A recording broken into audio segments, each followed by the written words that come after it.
There is still disagreement as to who first suggested this national day off. America's carpenters and construction workers, along with some historians, claim that it was Peter J. McGuire, the General Secretary of the Brotherhood of Carpenters and Joiners, and the co-founder of the American Federation of Labor. Others believe that it was Matthew McGuire, no relation to Peter, who was a machinist and ultimately elected as Secretary of Local 344 of the International Association of Machinists in Paterson, New Jersey. Either way, the first Labor Day consisted of a street parade followed by a festival for the recreation and amusement of the workers and their families. The idea of a working men's holiday caught on in other cities and towns across the country, and many states passed laws recognizing it. In 1884, the Labor Day observance was changed to the first Monday in September by the Central Labor Union.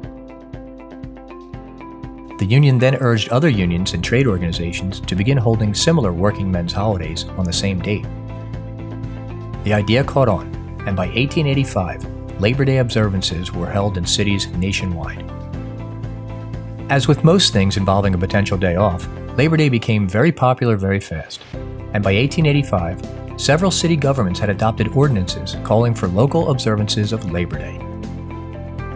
While New York was the first state to propose official statewide observance of Labor Day, Oregon was the first state to actually adopt a Labor Day law on February 21, 1887. In the same year, Colorado, Massachusetts, New Jersey, and New York also enacted Labor Day observance laws, and by 1894, 23 other states followed suit. Congress did not legalize the holiday until 12 years later, when a horribly tragic event brought workers' rights squarely into the public's view. On May 11, 1894, employees of the Pullman Palace Car Company in Chicago went on strike to protest wage cuts and the firing of union representatives. On June 26 of that year, the American Railroad Union, led by Eugene V. Debs, called for a boycott of all Pullman railway cars, crippling the railroad traffic nationwide. To break the strike, the federal government sent troops to Chicago. The troops were met with a wave of riots that resulted in the deaths of more than a dozen workers. 2 days later, in an attempt to repair relations with the American workers, Congress passed an act making Labor Day a legal holiday, and President Grover Cleveland signed it into law.